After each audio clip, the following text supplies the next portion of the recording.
Good evening.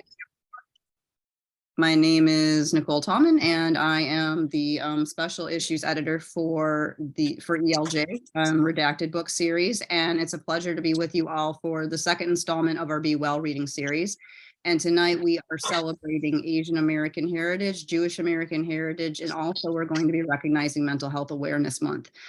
We have three amazing, magical featured poets. I am just so honored that I was able to convince them to read tonight together. We have Jared Beloff, we have Chen, and we have Joan Kwon, and we're going to go in that order.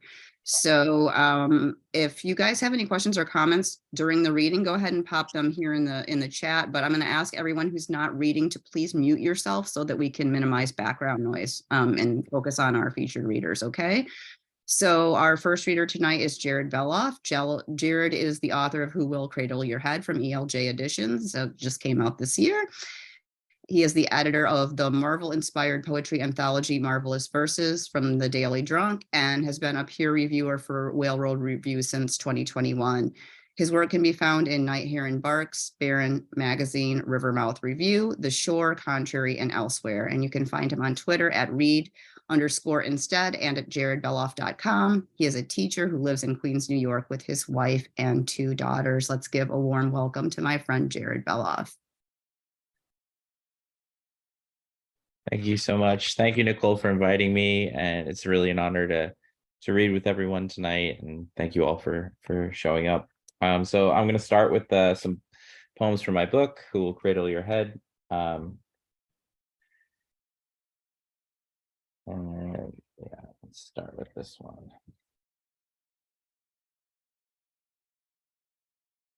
Okay, this one is titled Living Happily at the End of the World. It was published by ELJ, and it is after Ilya Kaminsky's poem, We Lived Happily During the War.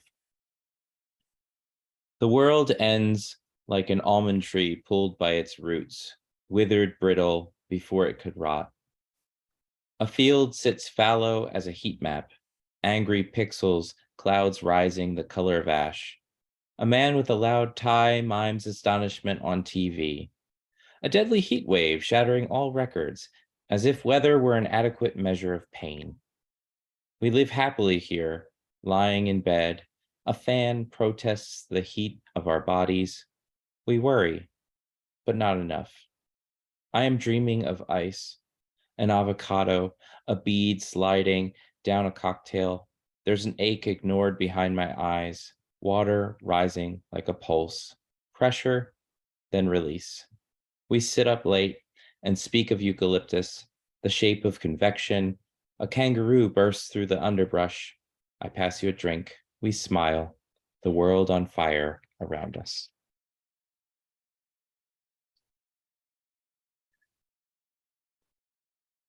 This next poem, so throughout the collection are a series of poems that are trying to capture personas. I didn't want it to just be a bunch of me fretting about climate change. So I was trying to think of climate change from multiple perspectives. And the more you read about climate change and the more you read about just random things that are happening, the stranger the news gets. So I live on the East Coast, and Nicole's from Miami, and along that corridor is a huge migration line for birds. And if you have your lights on, especially in cities, this can cause birds to get very confused, come off track, and also just kind of like they keep swirling around the light, not knowing what to do until they just kind of die of exhaustion. So this is about, there are people that go and find those birds once they've done that. So this is titled The Bird Collector. Is everybody muted?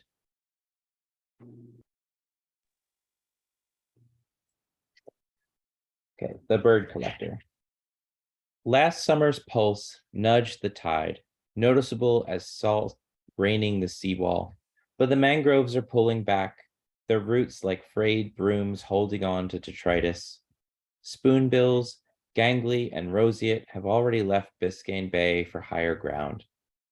Somehow, this hasn't been registered as a fact we can grieve. It is my job to collect the dead that circle Miami's mirrored light. Black-throated warblers lit by a night shine, northern parulas searching out a distant home. Each bird crashes, dreaming of a windowed horizon, not realizing the sea and its dotted green is already behind them. Everyone here is looking for more space and time. A group of warblers is called a confusion. Spoonbills are called a bowl. I lay them out in lines like ruffled silver, a tide of feathers, a confusion of bodies, their mouths clattered open in search of food, a name lilting their small tongues. They stare out as if wondering which species is called a drawerful.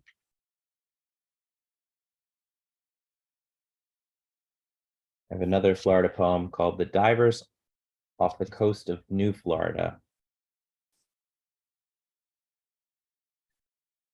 The divers off the coast of New Florida watch the Golden Girls as an archaeological reality. Before they close their eyes, splash over the bow. Imagine the water's rush sounds like an applause line. Their first breaths are canned laughter. The bottom follows a grid, neighbors' lawns, faded ellipsis of a crosswalk. Mary peers out of her garden grottos, her robes a billowed invertebrate, passive, patient, forgiving each coral's miraculous growth with an upturned palm. Stilts bear each home, swell and root like mangroves. Each wall displays molded water lines. The canyon's black strata marks time. Here, when flooding stopped, here, the parabola that pushed Noah to collect cedar moved to higher ground. A fin swats the water like a paper fan dismissing fantasy. The lanai is empty, stares out into a blue that darkens without stars. The divers listen to echoes, keep waiting for Betty to quip, "This is why we moved here," gesturing earnestly at the vacant lot. Their laughter at this depth only sounds like breathing.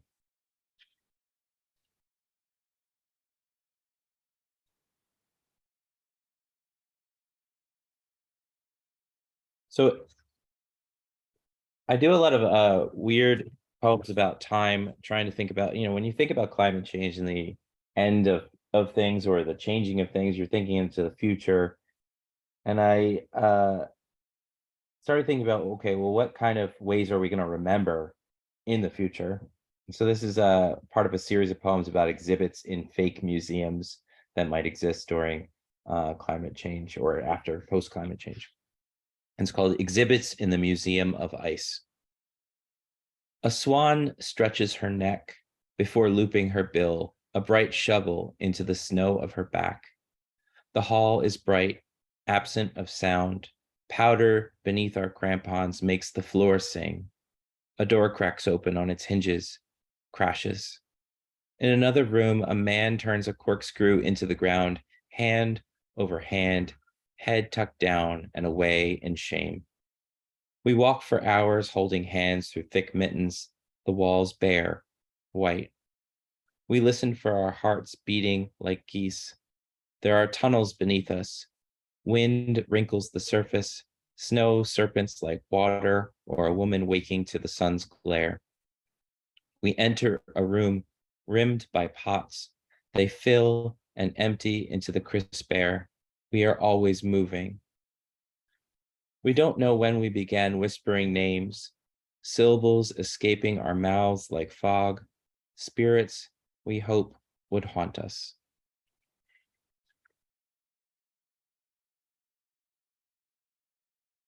Okay, if you pay attention to me at all online, you probably know that I talk about Sasquatch quite a bit. And he is walking through a lot of this collection, and I kind of bring him in here as a way of distancing myself from my speakers. I let figures like Sasquatch do the hard work. And this is a poem called Sasquatch Explores Fresh Kills which is a place in Staten Island that is also a landfill. Sasquatch explores fresh kills. This used to be landfill, now wilding, overgrown, settling layer over composted layer, packing sediment, swaddling root, alive, intimate, suffocating. The ivy's searching hands and bittersweet vines swim the humid air, fill with cicadas static.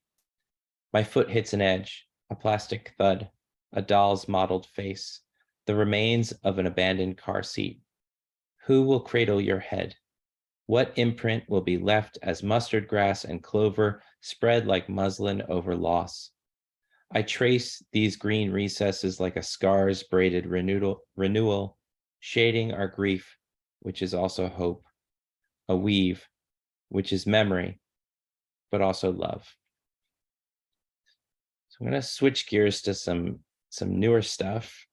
Since we're celebrating Jewish American heritage, I have been working on a completely new manuscript that is exploring that for myself, kind of memoir-y. This poem came out this week. It was published in Baltimore Review. It's called Mezuzahs. I live in Forest Hills, and there's all these mezuzahs in my hallway and no one is Jewish. So this is what the inspiration for this poem. The units of my late 40s co-op are adorned with mezuzahs on their door frames, tilted to announce a Jewishness left over from a previous generation. 5G has an ornate black and gold case, its Hebrew prominent and gleaming. 5C, a simple gilded dome. 5F has been painted over, its splinter calloused under the skin. According to law, you should not remove one. But after so long, I question whether the parchment remains, whether these cases cling to their thresholds like cicada shells, shadows gripping bark, delicate, amber, and empty.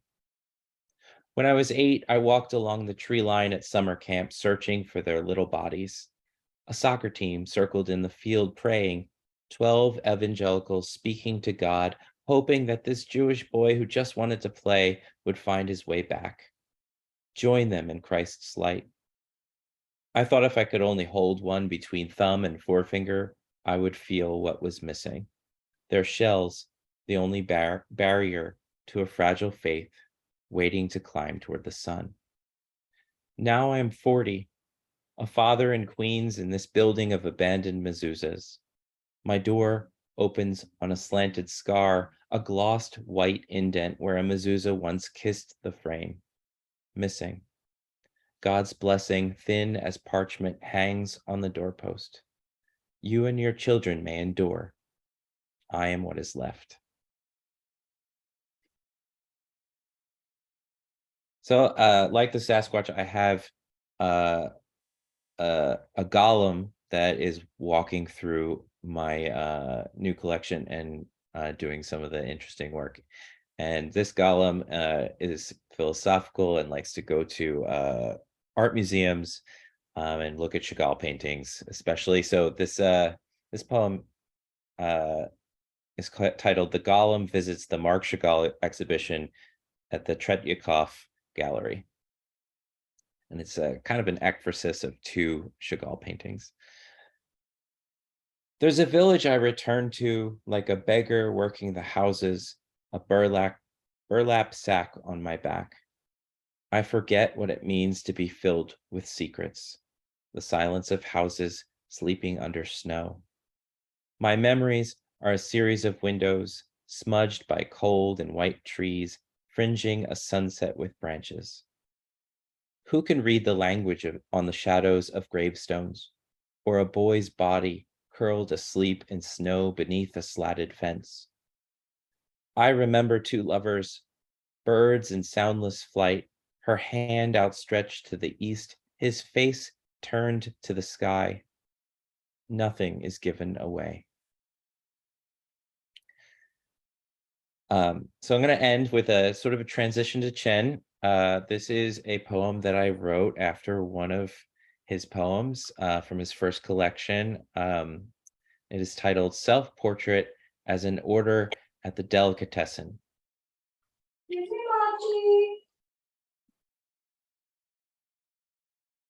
With a side of pickles, without a bar mitzvah, with a mother and father, with one matzo ball or two, with chocolate babka and gelt, without friends to haggle over winnings, with accented yentas, their 80s hair sprayed into place like a helmet, without a yarmulke, with a Jewish name and nose, glasses if you count these things Jewish too.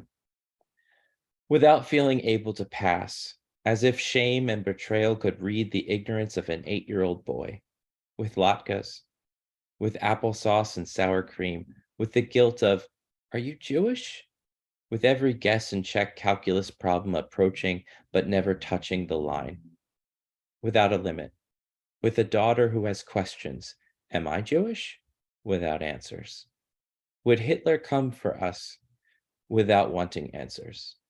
With salty locks on an everything bagel, with Ancestry.com percentages helixed like black drapes over a mirror, a dark map, the allure of the shtetl, with Yiddish consonants that taste like a memory of refuge, with refugee stories, pogroms passed out like challah.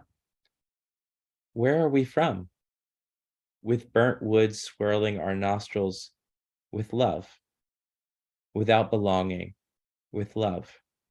Who are we? With love, a new start, my daughter. I'll have what she's having. With love. Thank you, everybody.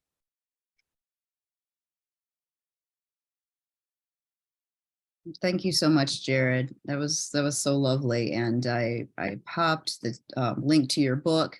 It's here. Who Will Cradle Your Head? If you don't have a copy of it, please, please, please order one and support Jared's work. And next up, we have Chen.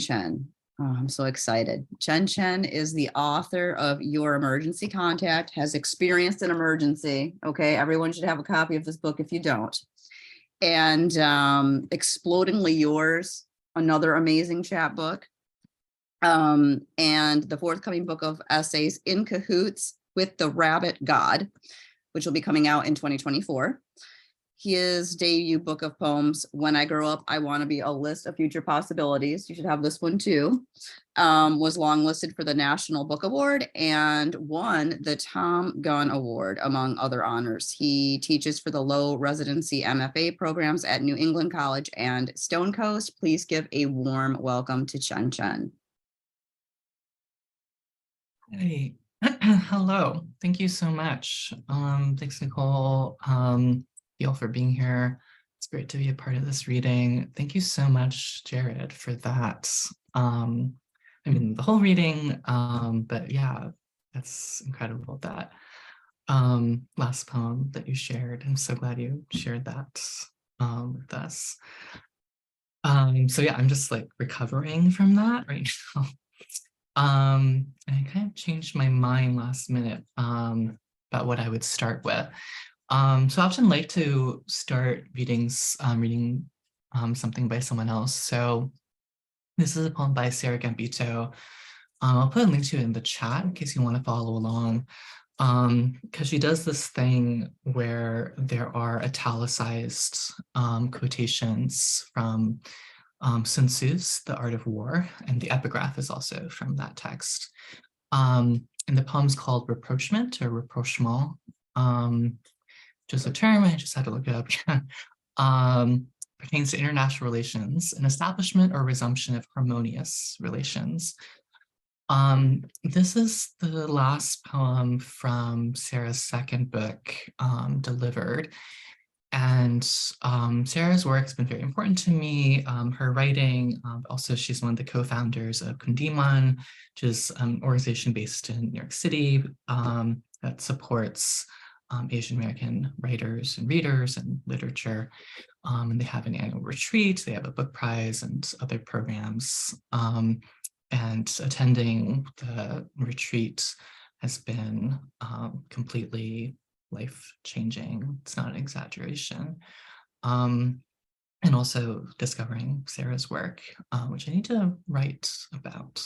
It's an essay idea in the works. But this poem, yeah, Rapprochement. And the epigraph from Sun Tzu, the art of war teaches us to rely not on the chance of the enemy not attacking, but rather on the fact that we have made our position unassailable. And it starts with, it's based on a true story that Sarah had heard from someone else. So that's what it starts with. And then goes back and forth with the italicized quotes from The Art of War. Reproachment.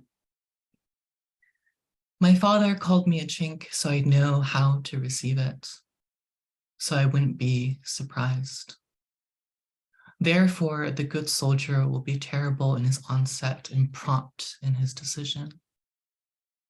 In the wall, I bricked up my secret, so it would gush forth.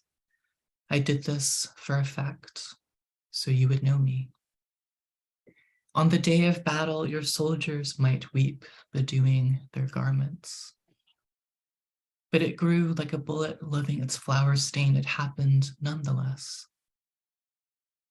But let them at once be brought to bay. Because you are simply my medic watching me. I am a poem someone else wrote for me. All of the characters beautiful and flawed. When we are near, we must make the enemy believe we are far. My sister said, you can forget our way of life. I said yes and was annoyed. She ran away and I was desperate for her. I was screaming into the mind speaker. When far away, we must make him believe we are near. I said, Christine, Christine, Christine.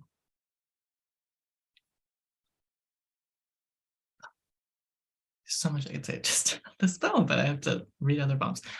I'll just quickly say that ending gets to me every time. The surprise of the sister's name at the end. And the way that it starts off capitalized and then it's lowercase. So the way that volume is played there and mind speaker, right? But also like the quotations from The Art of War. And in thinking about the costs of assimilation. So, my poems, let's see. Okay, so actually this first one, this one, I was gonna start with a different poem, but I was planning on reading this one next, and it is after Sarah Gambito, a different poem first. So that's fitting. This is called Summer. I have a canoe that gives me therapy my insurance won't cover. The man I love calls from Colorado, unaware of my canoe. It offers a better kind of cognitive behavioral in a very turquoise water. The man says his mother is dying, and I say, I know, but nothing is clear. I pay the canoe with my best Christopher Walken impressions. It becomes clear that Colorado is where all calls are from. How did I not know? He says his mother has a couple of months. The canoe says to eat 5 cookies, then canoe off the calories. He says he saw snow in New Mexico on the way to Colorado. I see how my past is a nun who knows a lot of state birds, and my future is a pancake-shaped abyss. He says his sister is having a child. He says it's snowing and his sister is pregnant and his mother is dying, so they probably won't be able to go on as many rides at Disney. I say, okay, and I see, but neither is true. The sky shuts its geese-filled mouth. Between the canoe and me, there is no more discourse. I wait for him to come back. I wait for Colorado to go away.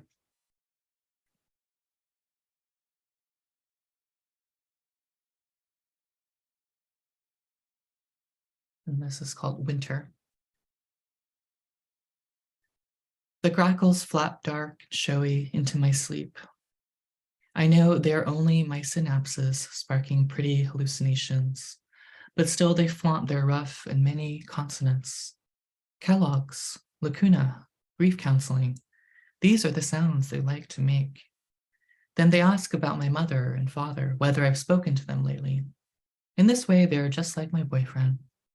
I tell them my cell service is terrible, that I often think of switching, and then the company texts me, "Thank you for being a valued member of our community." The grackles say to speak more slowly. They are still learning human. It starts to snow, and I wish I lived alone in Paris, or maybe in my parents' house without my parents. My boyfriend's mother lives in a box. My boyfriend lives with his mother in slow, not quite stories during breakfast. I wish I wasn't tired of his sadness, but I'd rather look at the snow falling like silver confetti, another pretty thing my mind can make. I wonder if I'd be a better person if I learned to speak bird. The grackles say I should learn to pick up the phone. I ask for a different assignment. Call, the grackles say, call back. The next poem that I'll read is in the middle of this sequence that started out as a lyric essay and is organized around the 12 questions of Bono Kapil's amazing book, The Vertical Interrogation of Strangers.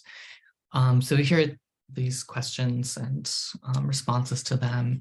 And I think for context, you basically just need to know at the beginning of this sequence, so it's divided into chapters. This is the 4th chapter. And at the beginning in the 1st chapter, the speaker, or me, almost gets hit by a truck. And this is set in West Texas when I lived in Lubbock. This is A Small Book of Questions, chapter 4. What do you remember about the earth?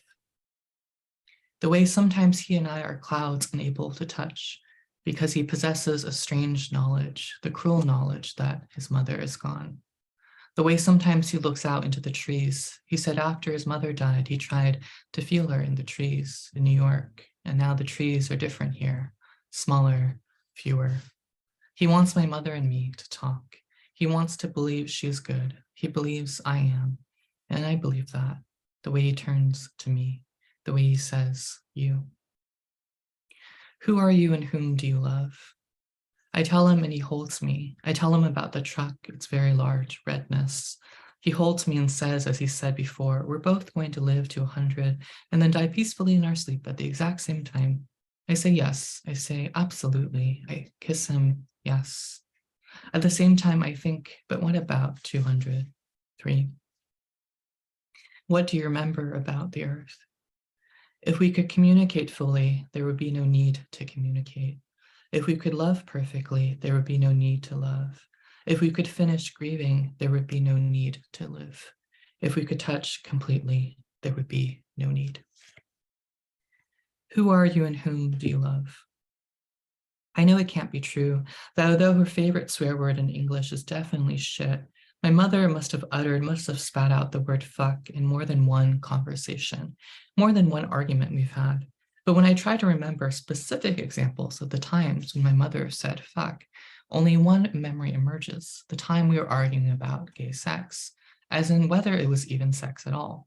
My mother kept saying, that's just fucking. At first, I thought she was searching for the next word, that she was using fucking as a modifier for some horrible noun. Fucking sickness, fucking madness, fucking filth. But then she went on, that's just fucking, that's not anything. She had found searches for gay porn in my internet history. I'd forgotten to erase them. I'd forgotten to forget them. How can you look at that? She said fucking with such force, like she'd invented the word and was testing it out for the first time. What do you know about dismemberment? I write a poem about my mother's meat cleaver, which she uses to chop everything. I write a poem about my mother chopping watermelon. I write a poem about my mother crushing cockroaches with a shoe, a slipper, a roll of newspaper. I write a poem about my mother crying, a short poem about her arguing with my father, a longer poem about her wanting to boil him alive, a poem about her watching Titanic and hating the sad ending and saying, I'm sick of sad endings, a poem which she is sick and for a while the doctors can't figure out why. I write write a poem in which she has been dead for years, 5 poems in which she doesn't die, she can't, will never. I start a poem in which she has a very long conversation with my boyfriend, then calls me to say, I just had a very long conversation with your boyfriend. It and he were great. I just can't figure out what would come next. Who was responsible for the suffering of your mother? I thought this time I'd write a book just about my father. I'm gonna read just 2 more poems. Actually, I'm gonna read this new poem, then return to something from the book. So this is a newer poem. I think it will be out soon. God, gods, powers, Lord, universe. If you cannot at the moment give me much joy, I get it. I have asked and received many a great joy already. Just give me, if you can spare it, a small joy, say the size of a ketchup packet. If that's too much to ask for, then how about a small kindness, a tiny kindness, the size of a kiss from a dust mote? No, okay. Would it be possible for you to take away some things then? For instance, the soreness on the right side of my neck. If you could remove maybe half a pinch of that soreness, I would leap up as though it were a great joy. I mean, it would absolutely be a great, great joy. Thank you in advance, O highest, O mightiest, O most. Still no? Well, what about this sense that everything has become very slippery? Everything is slipping right out of my fingers and faster every day. I'm not asking you to cure my fear, nor unslipify my fingers.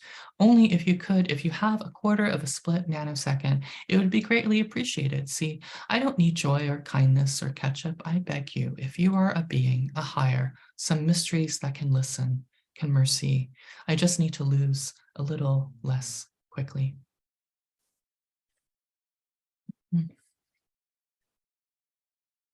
So I'm finished with this poem. I haven't read in a while. It's kind of hard to read, like physically, not emotionally. I'm gonna drink some water.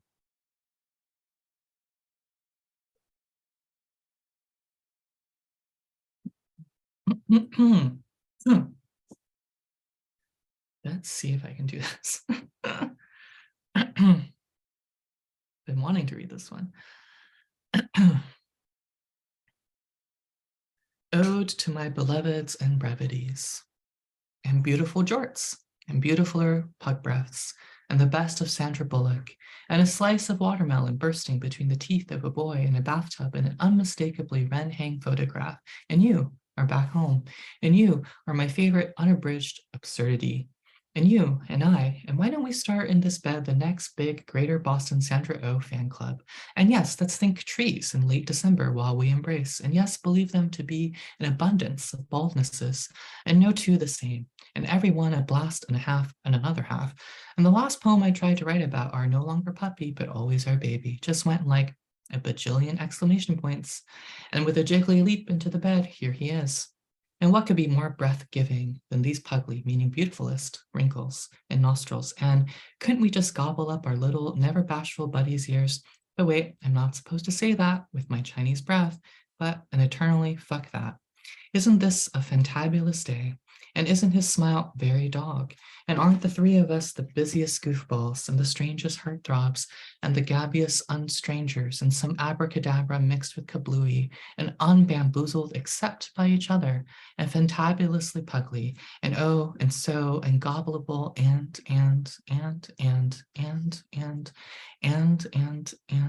and why should we ever leave this bed or these breaths? Thank you so much.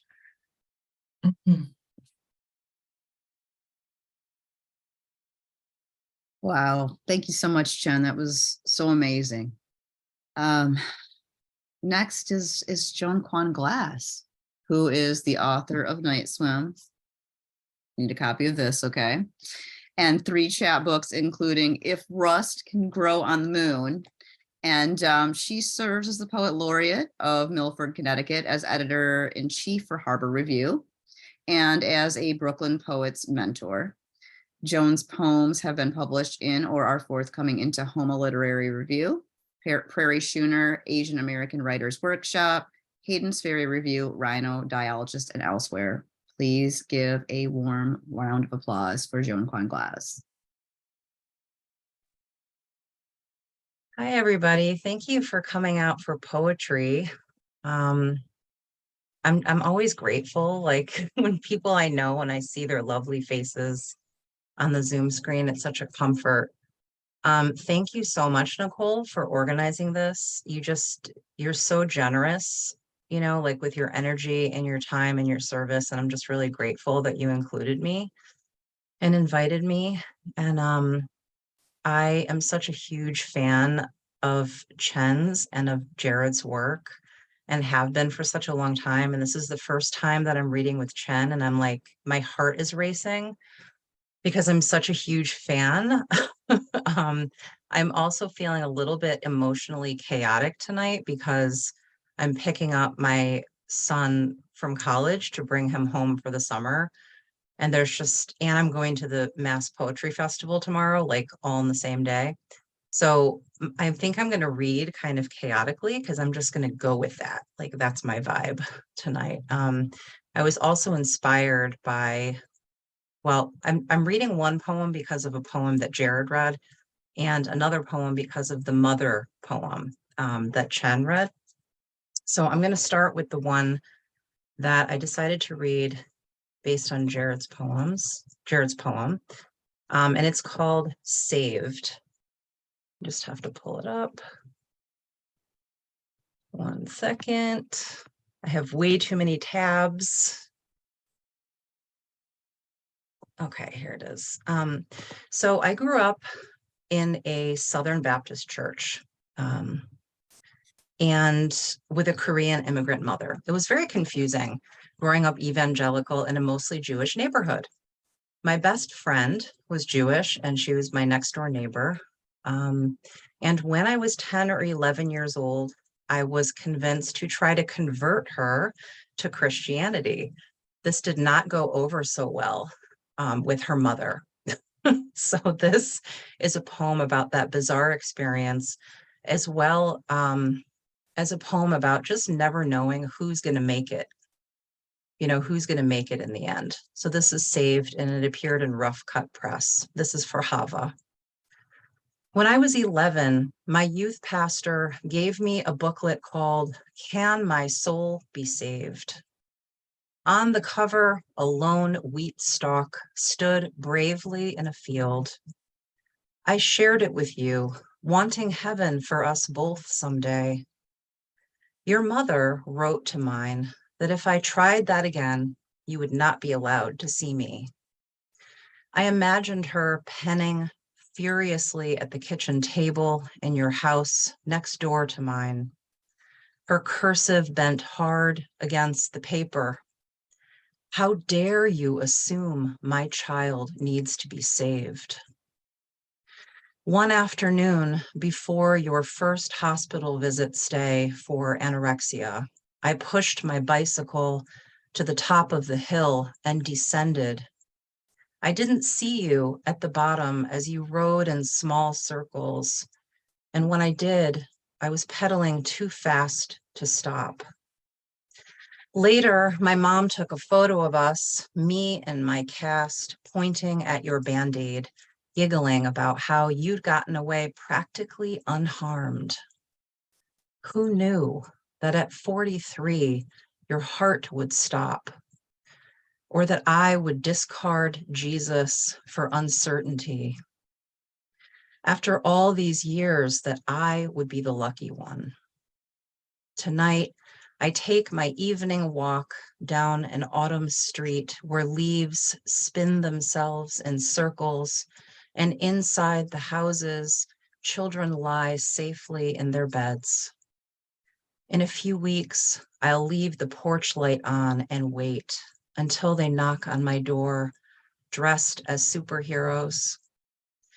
Each time I swing the door open, I'll smile, lean in, ask them how they plan to save us.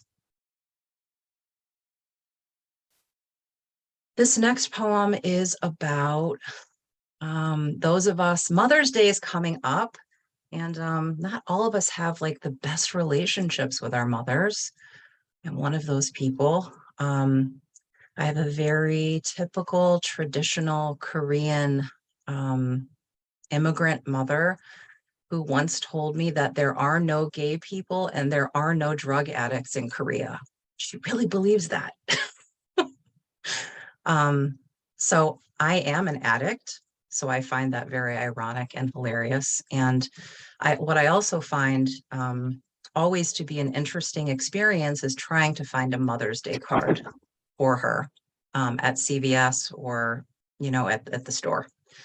So this poem is called Hallmark Cards for the Rest of Us, and it appeared in Diode. There is a small fortune to be made by stores that would dare carry Mother's Day cards for the rest of us. Girls who stand every May bewildered in drugstores before rows of bucolic scenes, declaring in cursive some version of, "My mother is my best friend."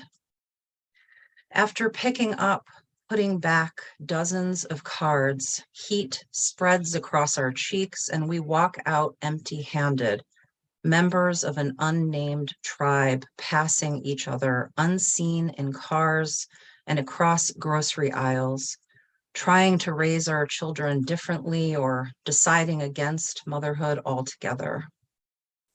Picture 100 little Red Riding Hoods standing in a forest, peering up at a blood moon, baskets full of disguises and sharpened sets of teeth.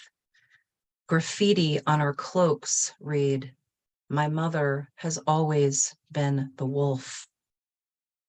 A pop-up card open to the moment she bled you into the world, umbilical cord between her womb and your gut, already a clogged phone line. Hidden behind the others, a tiny white card that doesn't open depicts a version of us who can forgive them. A choir of blank faces holding unwritten hymnals, bright coins in our throats like offerings, waiting for someone to pull them out and toss them into the river.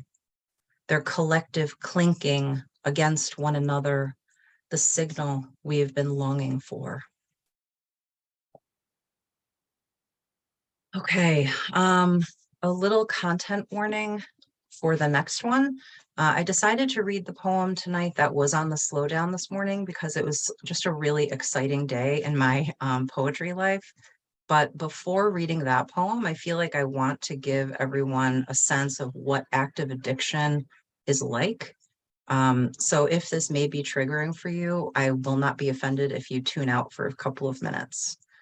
This poem is called Still Life with Extended Release Morphine. And just a disclaimer, I do have 8 years clean and sober, so I am a little bit far away from this experience. But I try to sit with it on purpose because I don't ever want to forget it. And this poem appears in If Rust Could Grow on the Moon. Still Life with Extended Release Morphine. When I ran out of oxy, I dig out the morphine tucked behind the tampons and unopened bars of soap. This was for emergencies only, moments of dread when I knew I had only a few hours until symptoms of withdrawal would begin.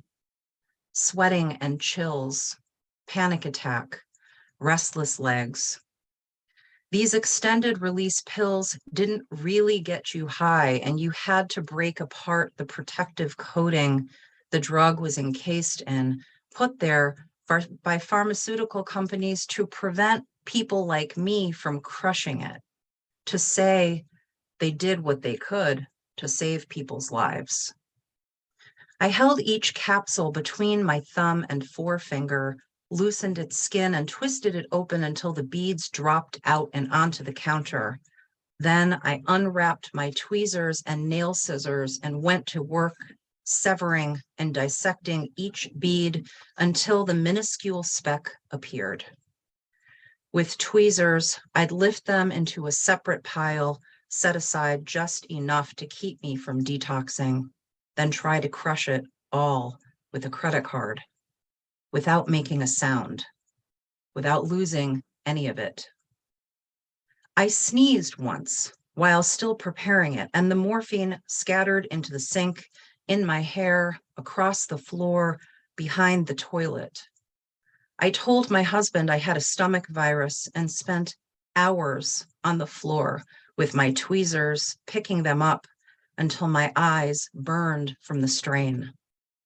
I thought of Horton Hears a Who, imagined voices coming from the tiles, the toilet lid, the pipes. I wish an artist had captured this scene, me on my hands and knees, searching for dots of morphine on a toilet seat. I'd hang it on the wall. So the next time my daughter asks why I still go to those 12-step meetings after so many years, I could point to the oil rendering.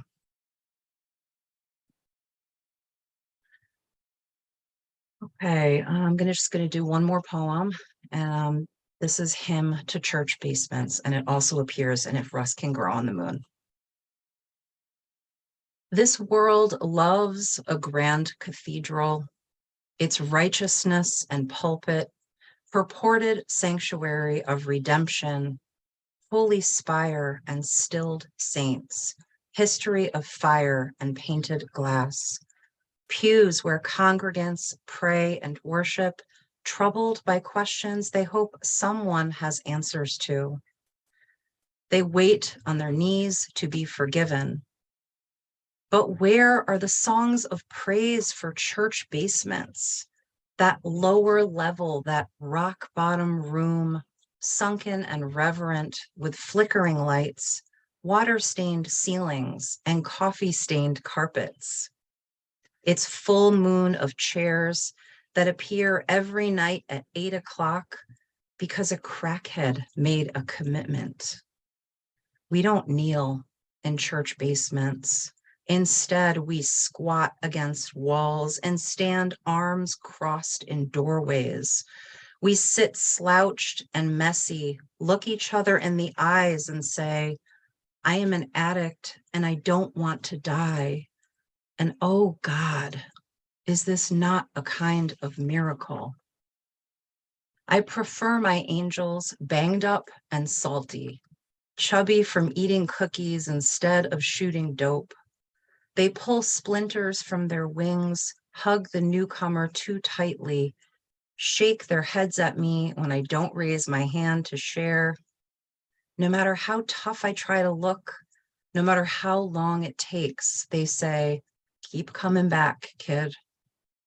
Tonight, the addict who overdosed last month, the one who had to be revived with Narcan, is making the coffee. Thank you.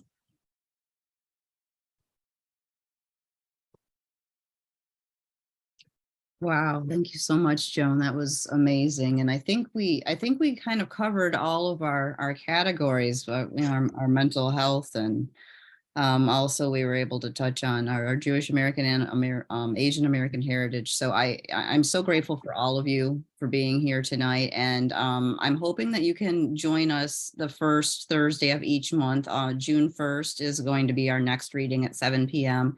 And we're going to do a Pride Month reading. And the featured readers are going to be Steve Bellin-Oka and Dior J. Stevens and Carrie Dodd Morrow Gronlair. There may be one other person. I'm still kind of working that out, but I just wanted to give you a heads up, and I appreciate all of your support. I really, really do. I know that there are a lot of things going on, especially on Thursday night. So I want to thank you all for spending time with us here in support of poetry and community and just general wellness. And thank you so much to Jared and Chen and Joan for your generosity and spending time and reading your just amazingly beautiful poems with us tonight. I'll be uploading this soon so that you can share it with people who might not have been able to join us tonight. And I want to thank you again and wish you all a great night. Okay. Thank you so much. Be well. I guess that's how I should end, right? Be well. All right, everyone. Thank you. Take care. Be well. Thank you, Nicole.